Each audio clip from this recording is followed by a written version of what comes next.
Resguardo Indígena El Duya, Finca Costa Rica, marzo 7 del 2022. Sabedora María Juana Ponare Caribana, edad 77 años,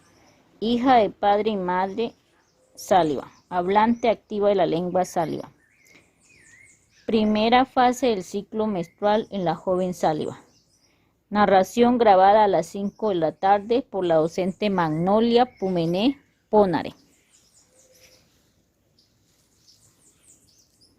Sayara seguindi mañana campiño pahi home cara sayara otona no viva tena sina nakana ya kunna dir sina sai kana no oni kada du dira oni kada na hinda kama oke da sai kanya go hinda hana hinke kuin ga da handi sa kuin diga we kuin ga yena na ka hiye ka te sia hu hi kala na chi do mai ke la inte ka hinda no hinga do na mi chi ana hinda kama oke du kana ya oke no do ke kana ha pa hindi metto ho manaka metto de kati su gina de yo metto de kati la en pa ina yo anda saya la hanyo anda ba to ke to da hinda mai to metto tio mai de kokko hadera pa hitu payara dira itu kare so hape kare so ho da onde gua musica che ho ma kai ne de in de che ho to mi cho da no pe da en poca ne hinda sa hai ku nya ku ne de kama le ku ne oni ku de kinga da na sa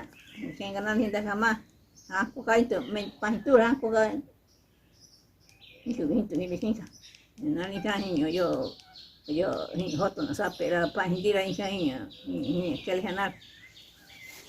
na ko lo ni kana singo da di lo ni kada ni singo ni na ne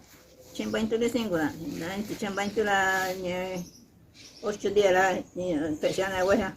sai ko ana ti sai ko ka hon ko di la ni ha chen ni ju ko de hon ni na sa he mi na de ko ni ha te de ni ko ni tin te de ni ko do la ko handa sa he mi ka de to hi ka o ma bante o do mana itu sa ha de internet de la sa he te la ni grupo no ni que de la loco sa he ma loca nya ku ne sa que mana ni grupo ho ko la ni ko de kan ko de na ni ka ni tie no ko te ga de